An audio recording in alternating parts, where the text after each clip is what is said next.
a funky beat.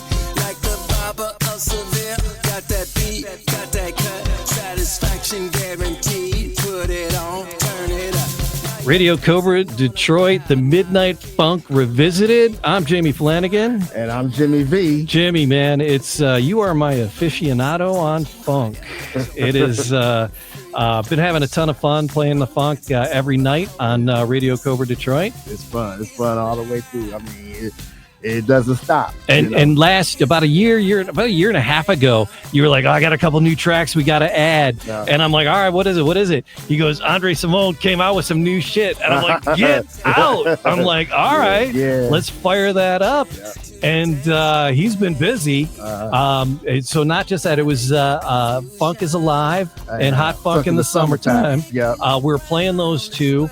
And then, but he's been a busy fella, and he's got a whole album dropping this week, next week, coming up on the 14th. Yeah, and guess what? We got Andre Cymone to talk all about it. Funk is alive. Funk is alive and well. Funk is so good. I wanna funk and tell.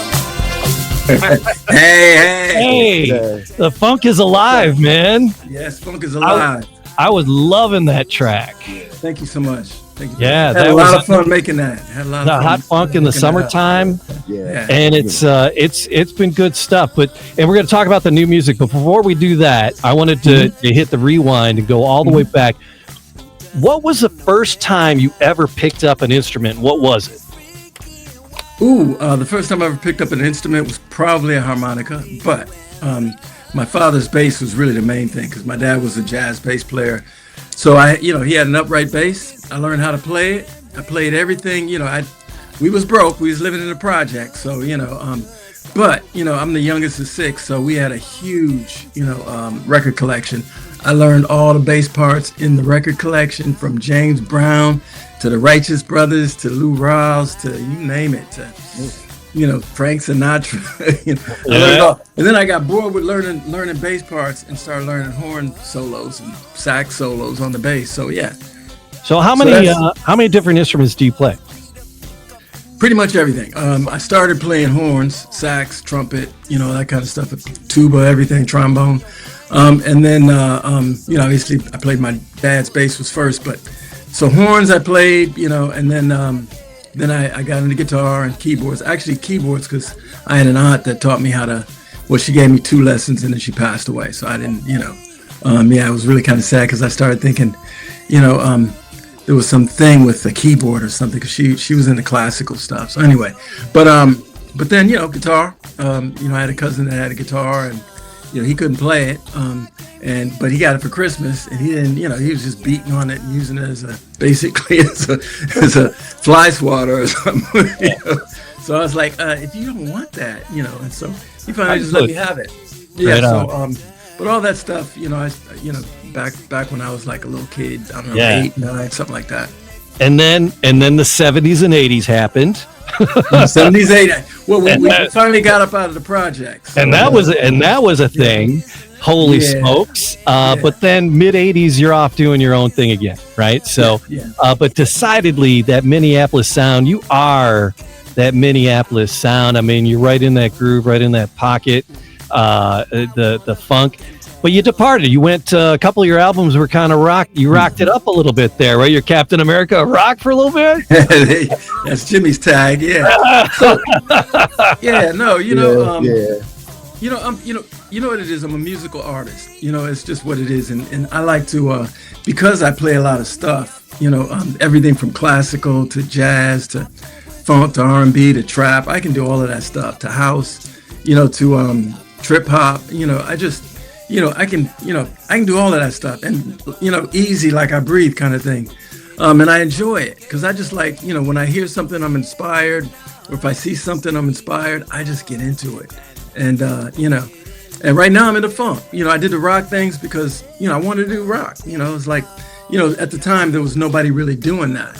So I thought, what, somebody really needs to jump into this. So I jumped in with both feet. Did it, and then bounced back and, came back home to funk, because funk is where I live. That's really where my home is. That's, I'm most at home doing funk music, and obviously that's what we was doing when we first started our whole musical journey as a band. And I was obviously very, an integral part, because was it 5 people in the band, 4 to 5 people I put in the band. It's fun. And funk is really kind of, is a musical statement that I think, I've been saying it lately, because I'm really a little bit, bewildered as how funk doesn't get the love that it deserves, which is why I decided to come up with the resurrection of funk in the first place. And I love what you got going on on this album. So, how long have you been working on this? Have these been projects that have kind of been in a notebook, or is this all fresh stuff? What is this latest project? Well, the first thing, I never stop writing. I never stop. I just never stop. So, it's a thing. I just have collections and collections of songs and tracks, and when I finally decided, I'm gonna do this funk thing and really kind of, take it all the way there, because I really think funk needs, it needs to get that recognition. So I pulled out some tracks. I looked at some tracks that I had, because I had, some other tracks that I had done. I thought, I can't let this go. I can't let that go. And then Catherine is always right there. So she's like, she would hear stuff. She'd come in the studio and she'd hear something and she said, what the hell is that? You got to do something with that. You can't just let that, so it just, that became like a kind of running theme. And so that's kind of how I compiled a lot of those. And because I had so many, I actually was trying to whittle it down from like 67 songs to just like 20, but we wound up getting down to like 15 or something. So I had a lot of, leftover funk. So we just decided, we got to do a volume 1 and a volume 2. So this is volume 1, and then volume 2 gets even funkier. So, and then I don't know if y'all know it or not, but we created a character called Boombox Dre, and Boombox Dre is like he roams the streets in LA and in New York and Minneapolis and Chicago. I'm gonna be everywhere with my boombox, and I'm gonna be asking folks, what y'all know about funk? So I might roll up on somebody. I might roll up on you, Jimmy. Go, man. Push play. Come on. All right. So I want you. There's one of the tracks I want you to explain to me, because you got a Gil Scott-Heron sample in it. The Revolutions on You in the O-Net. What? Well, explain that one to me. On Yo Internet, and there's no samples. Ain't no samples on this one. It's just there's a clip. There's this little. I give him a little shout out. Yeah. I just say, basically the revolution will not be televised. And I explain to you why, because the revolution's on your internet. Yeah. So Gil Scott was ahead of his time. Oh, man. He was the Nostradamus of funk. For sure. Jimmy, what do you got? Okay, let me ask you this, okay? With your new CD coming out, within another week or so, whatnot, a lot of people have been asking me this, and I gotta ask you this. I know it's available on digital download, right? Okay, are you gonna have physical copies of that or no? We're gonna do a deluxe box set. So it's gonna be an art collective, because we got a lot of photos, a lot of images and things. So it's gonna be we're gonna really get very artistic with it. So yeah, it's gonna, ultimately it's gonna have vinyl and it's gonna have CDs, it's gonna have all of that. Okay, are you planning on doing any videos or doing any tours or anything like that? All of that. We're gonna do some videos. We've been doing clips now, just snippets here and there. But we're gonna do some serious videos and things like that, and really kind of do live shows. We're gonna be in Detroit. Okay, we're gonna be everywhere. Because I'm right outside right now. Yeah, right. Yeah, Detroit is really, Minneapolis owes so much to Detroit, because it's always had, all of us, all our backs. When we first, jumped off with Prince and stuff, y'all, they embraced us. When, obviously when I came out with my stuff, they embraced me. When Morris and those guys came out with their thing, they embraced them. So really kind of made us feel, in some ways, even more than Minneapolis, because Minneapolis was always a tough, kind of thing, because it was hometown.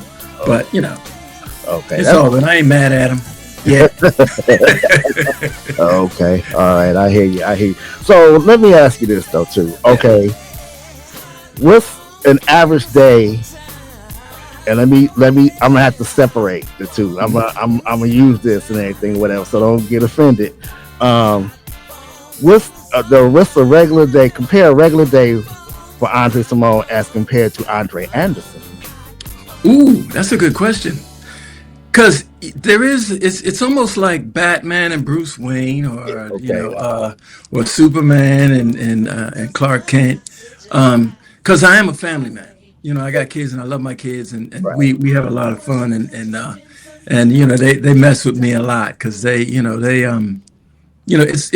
I learned from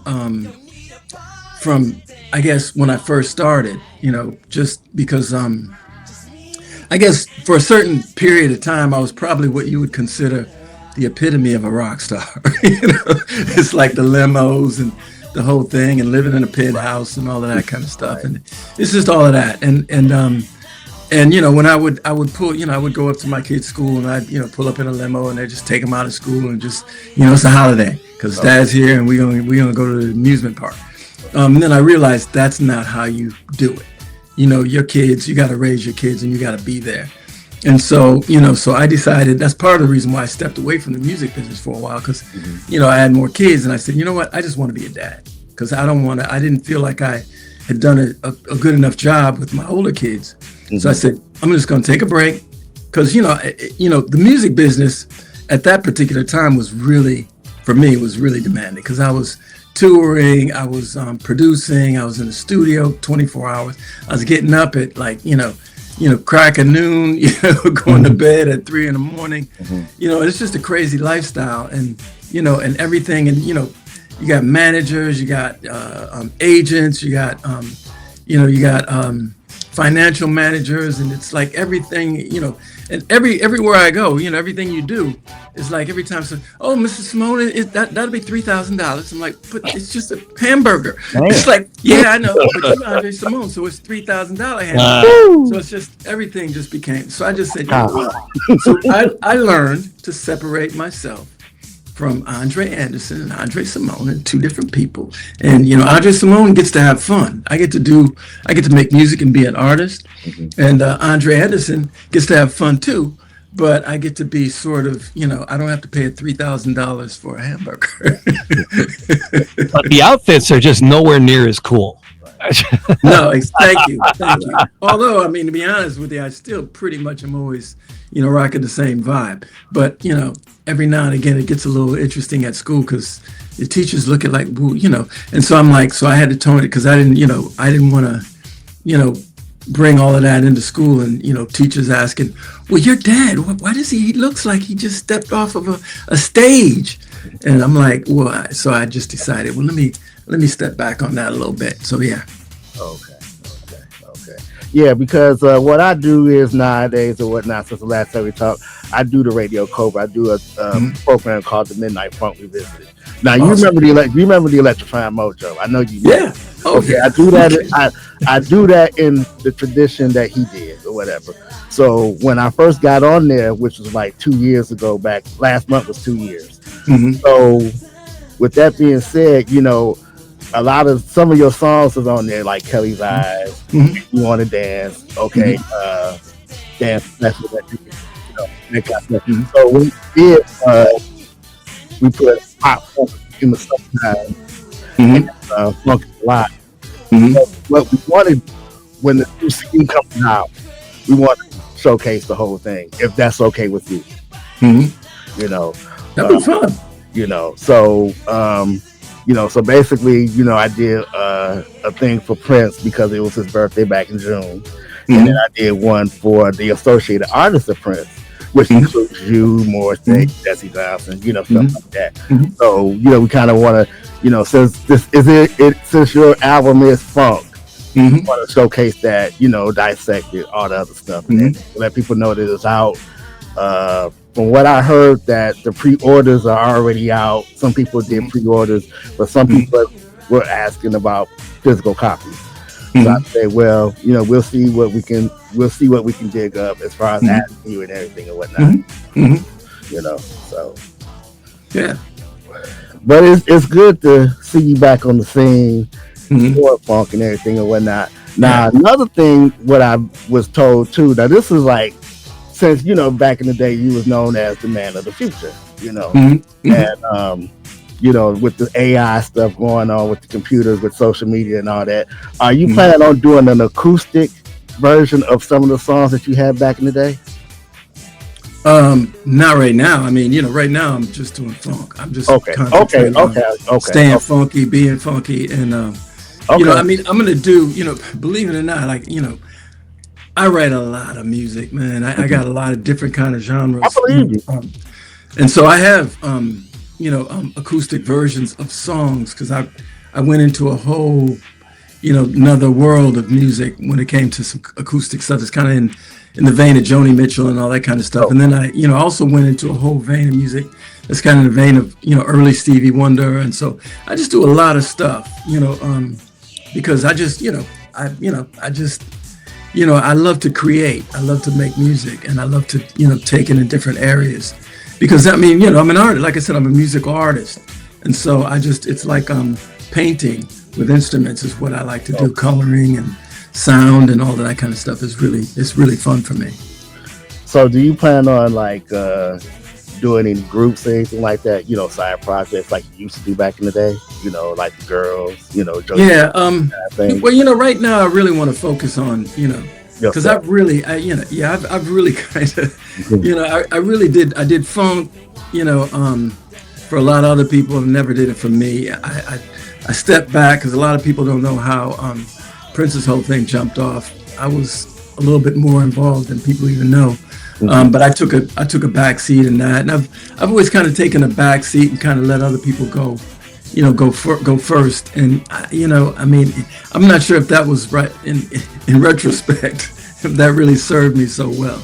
So I think right now I'm going to focus on me and really kind of establish myself as the person that I really am, what I've really had, what I've really contributed to the Minneapolis music scene, and then I definitely want to work with some other people, because I the quiet part that I don't really say out loud is I really love helping other people realize their vision, if it's Pebbles or Jody or Prince or you name it. I mean, it's like there's a lot of people that I've actually helped them hone in on what they were trying to do, sometimes when they didn't even know, because I'm very obviously artistic, and I'm also very blunt. So it's like, I just say, no, you need to work on that. That needs this and that needs that. And I'm, and it's not in a, not in a disrespectful way or anything like that, but it just is what it is. I mean, I just like to help folks, and I mean, and I'm probably, when it comes to me, my worst enemy, because I create so much music. I'm probably the last to know what songs are probably best for me, because I just I'll just go whatever the latest thing is what I jump on. So now they say Prince, there's like vaults of music that are unreleased. Is there anything that they're like, are there tracks that you were part of? You're like, dang, I wish these were out. It's like, is there stuff that you guys recorded that's like, dang, I hope these make it out of the vault one day? I'm not really into the past, so I don't, if it comes out, that'd be wonderful, I guess. Is there stuff that you played on that but I guarantee you that there's tons of stuff that I played on that's in the vault. And not only that, I mean, I'm Andre Cymone. I have all our demo tapes. I have stuff that people have never heard. I've had, it's just so, it's. You probably have your own vault full of crap you haven't put out too. Well, yeah, I mean, me, of our band, of Morris. I got, songs of folks singing things that ain't nobody ever heard. So people, it's just, anyway, it is what it is. And I think one of these days I really want to put it out, because I think it would be fun for people to really hear the origins of the real Minneapolis sound. Because I know, the thing about success is that it starts to, you get a lot of fathers, and then the next thing you know, oh, that's the father of the Minneapolis. That's the father of Minneapolis. Oh, that's the father. It's like, what's the one consistent thing that you do here is that I think it started in Andre's house. Yeah. That's the one thing that you hear. So, people can say whatever they want and they can, I'm not, and I'm not mad at anybody for anything because that ain't my thing. My thing is I'm a musical artist. I like to make music. And if somebody has a problem, let's take it to the stage, show me what you got. Let's go ahead up. Play me something. I'll play you something back. Play me something. I'll play you 10 back. Play me something. I'll play you 15 back. Because, that's kind of who I am. So I walk the walk, so yeah. So who's playing with you on this collection of music? It's all me. Okay, right on, Yeah. right on. Every When you hit the road and you come to town, who are you bringing with you? I figured out how to clone myself. So I got this army of clones. I talked to Elon Musk. Listen, Elon. No, I'm just kidding. I'm putting together. I like Jimmy knows I be messing around. No, I got some band members that I'm putting together right now because there's a lot of fabulous musicians out there that'll be able to take what I'm doing or what I've done with this record and really kind of make it even funkier. And the funky stage version of this stuff is going to be off the flipping chain, man. We're going to have some fun. And I really want to, present it in a way because, there's a couple ballads. One of the ballads in particular, I've been working on a presentation for that, and that's going to be kind of fun. Because, I know there's nothing like a good funk ballad because, women like funk too. So don't get it twisted. Women like funk. But, we're going to have some fun. That's the whole idea. So I saw a clip. You were having some fun. Morris Day was playing, and you're working out your new gig as a background dancer. Yeah, you saw that. That was so cool because I don't know if you know, but I brought Morris into the whole music thing because he was he kept telling me he was a drummer and he was a great drummer, and I was like, yeah, we already got a drummer, but he was very persistent, and so I finally went and heard him play. And he was, I was like, okay, you're our new drummer. And so I brought him into our band back then. And then obviously when Prince's thing jumped off, he came back and he said, man, you gotta hook me up, man. It's like, I know I'm better than that guy. I said, well, that's Prince's thing, but we'll see what we can do. I said, let me see what we can do. I said, you should put together a band, see who's around. I don't think Flight Time's doing anything right now. So check and see what they're up to. And we'll see what we can do. And we kind of worked it from there. Rest, as they say, is history. Yeah. So, but it was great seeing him because, that clip is perfect because he didn't know I was on stage. I'd seen him earlier and we talked and, and all that. And he was really happy to see me and I was happy to see him and his family. And a lot of folks was there that I hadn't seen in a minute. But he didn't know I snuck up on stage. So Jerome had pulled me up and Jerome was like, come on, and he got me up there because me and Jerome go way back. And so I was up there getting my groove on, and Morris turned around, he looked, and he was like, oh my God. He's like, Andre. He's like, okay, Andre. And then he gave me a big hug, and that was beautiful. Yeah, we scheduled to see them on the 26th this month. Oh, awesome. Yeah, we got the tickets and everything. Yeah. Mm-hmm. What is something that most people don't understand about funk music?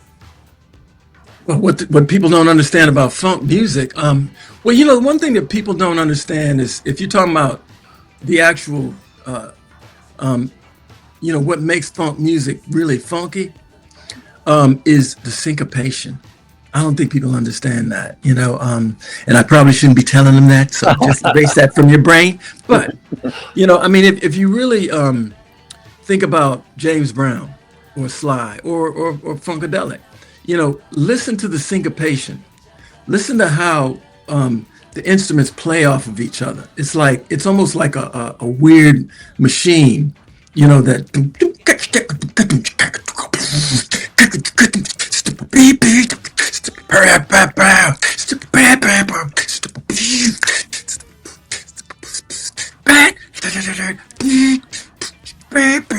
Anyway. I could do that all day. But the syncopation of all of that is what makes it funky. Because just when you're thinking the bass line is funky, so you're vibing off the bass part, then you hear this, and it's like all this syncopated stuff, and then your head goes, then you're going, wait, and and then next thing you know, you're just like, okay, I got to give in. The next thing you know, you're getting your groove on because it's funky. So syncopation. All right. So is there any track in this new collection that was harder to write than any of the others? Say that one more time. Were there any of the tracks on this new collection that was harder to write than any of the others? Anything that really you had to really dig deep for? Not really. I mean, because songwriting for me comes kind of easy, because it's just, it's a lot of times it's really, channeling through me. It's like, I'll go to sleep, and I may have a couple ideas while I'm tossing and turning in bed. I get up in the morning and the whole song is done, and so that usually happens with like 90% of the songs I write. Every now and again, I have to sit down, like I'm working on a song right now that I had to sit down because it's really, it's an, let's see, I don't want to say complicated, but so this is one of the few songs that I've had to write where it's a little bit more, I guess it's coming from, because I try to stay true to the first ideas that I hum out, like for me, if I hear an idea and I hear it in my head and I hum it into, my phone or into, recorder or something like that, I try to stay true to whatever that melody is. So, and sometimes the melody goes all over the place, and so I try to stay true to that, meaning, I have to make the words fit with the rhythm of the thing that I hum. Like if I hum like a, so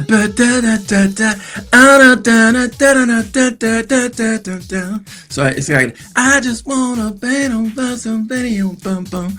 So I have to follow that melody, and so that's where it becomes a little bit more difficult because I'm trying to, so now I got to find words that fit with that melody. You see what I'm saying? So that's sometimes tricky, and this thing that I'm working on is really funky, but it's really, the melodies for the different verses, because there's like 4 different verses, so it gets really kind of intricate. So, but that's the gig. You got to you want to get to it, you got to go through it. So, what's the best way for people to get their hands on the new music? Just through Bandcamp, or what's the best way to get it? Well, Bandcamp, first, because what I would love for people to do is to understand that obviously music these days, you have to ask yourself, who gets paid when the music's free? Okay. So the reality is, I need, folks to really kind of, support, so that I can afford to, go out on the road and put a band together and do all the things that, artists, normally would do. But because the music business has changed to the degree that artists can't afford to do things. You used to have a record label that would back you up and they would give you tour support and all that kind of stuff. You don't have that anymore. That's you're on your own. So and so you just have fans that support you or not. So that's what's going on. But the reality is it will be on every platform, but people who really want to support, the artists and support my music and see me out on the road and doing different things like that. That's what, Bandcamp allows you to be able to sort of live that kind of a reality. And that is just andrecymone.bandcamp.com. And then your just regular website? Mm-hmm. That's correct. Is that the best one? We'll put that link up and that'll drive people there and they can get everything else from there. That's correct. Cool. Yeah, just andrecymone.com. All right, cool. Awesome, man. Yeah. Jimmy, we miss anything? Let me see. Okay, like you just said, that the artist got to pay for everything or whatever. So, has this being an indies artist, has that been beneficiary to you? On one hand, yes, and on the other hand, yes, and on the hand after that, and if I have yes, and yes. No, it's cool. I mean, the thing is, I like labels, especially when when the A&R people are really, really good and they understand the art, because it really worked out real well for Prince because he had people that really understood what he was trying to do. And I had a couple of people that understood what I was trying to do but they were trying to get me to do something else. And I was like, no, but I'm an artist. And so I've seen it work for people. It worked for Jody really well. They supported her and understood what her vision was. I seen it work for, a lot of different artists I've worked with, obviously Tina Turner, I saw it work for Pebbles. I see, it works for people when it works. For me, because I'm an actual artist, and I make everything. I make the music from top to bottom. And so, it would have been great for a record label to understand the complexities of an artist and say, and to work with me and just go, okay, he's got this vision of this new funk, eventually, I was a precursor to trip hop and all of that electronic stuff, Right. And, the Man of the Future stuff, there was nobody doing anything like that, and I think, for me, those records, that music stands out right now. There's nothing like it. If you put that record on, what are we doing here? It's next level. MOTF, all of those songs, are just on a whole nother level. But it was fun when it was fun. It made the statement I wanted to make it. I wanted to separate myself from the other folks from Minneapolis, and so I created, a whole nother genre. So Yeah. So basically, you have more freedom, more control over the stuff that you put out. Like right now, and a couple of years ago or whatever. So, with that being said, I think that's a great thing.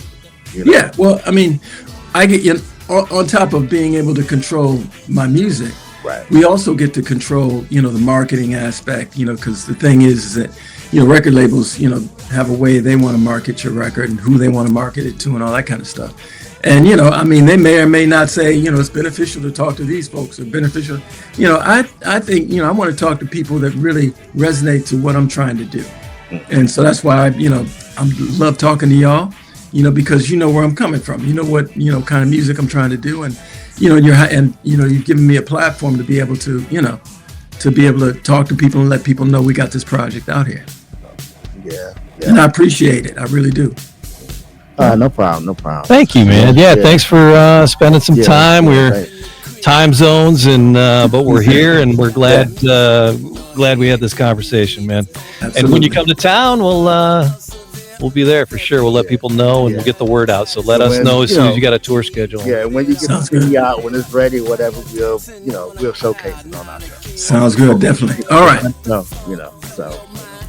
All right. Thanks again. All right, andrecymone.bandcamp.com. All right. Thank you. Thank you. Y'all take care. All right. All right. Peace. Funk is alive. Funk is alive and well. Funk is so good. I wanna funk and tell. Here's your chance to dance your way out of your confusion. I'ma take you around this world of a funky illusion. Free your mind just like a child who doesn't know no better. Funk is freaky and wild and loud. It's like stormy weather. Funk is alive. Funk is alive and well. Funk is so good, so good, so good. I wanna funk and tell. Ow, ow, ow, ow, ow, ow, hey.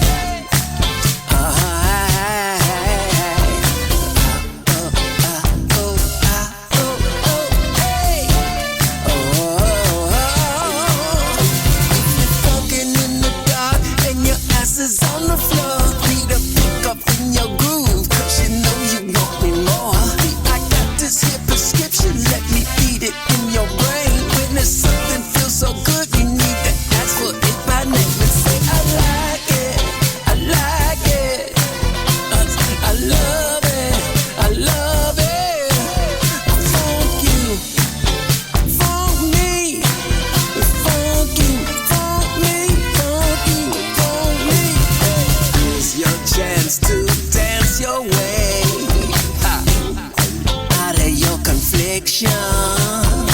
I came here to provide you with your funky addiction. A story told by the world of lies in a time when music was much better. They changed the game, but not the name. And they feed in the mouths only checks up. Funk is alive. Funk is alive and well. Funk is so good. It's so good. I wanna funk and tell. I wanna funk and tell. I wanna funk and tell. I got to funk and tell. I wanna funk and tell. Funk me, funk you, funk me, funk you.